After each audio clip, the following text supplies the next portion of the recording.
এটা দেখতে অনেকটা সেইটের মতোই ছিল, যেটা তারা 1978 সালে মিশরের পাশে খুঁজে পেয়েছিল। আর রন বলেছিলেন, যখন তিনি নেমে এসে সেই স্তম্ভটা দেখলেন, সেখানে প্রাচীন হিব্রু ভাষায় লেখা ছিল। তিনি বলেছিলেন, সবাই হতবাক হয়ে গিয়েছিল, আর তিনি বিশ্বাস করেন এটাই আসলে তার জীবন বাঁচিয়েছিল। কারণ সেখানে যাওয়ার পথে তারা সেই পাহাড়ের মধ্যে খুব নিচু দিয়ে উঠে গিয়েছিল।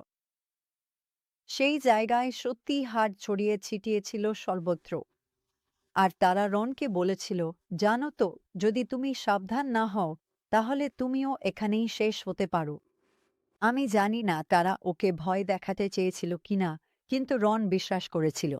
সে তাদের কথায় বিশ্বাস করেছিল, আর সে নিঃসন্দেহে বিশ্বাস করে সৈকতে সেই স্তম্ভটা খুঁজে পাওয়াই তার জীবন বাঁচিয়েছিল। একটা গ্রানাইটের স্তম্ভ, যেটা আমরা প্রথম 1978 সালে খুঁজে পেয়েছিলাম।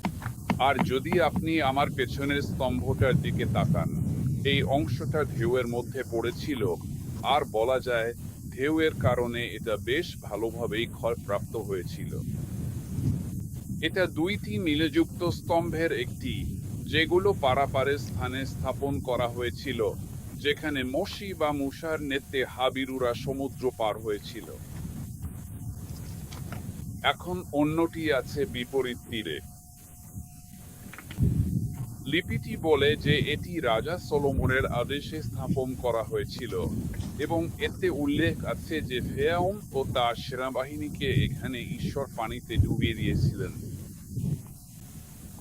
1985 মার্চে তিনি ফিরে এসে এলাকাটি স্বাধীনভাবে অনুসন্ধান করেন।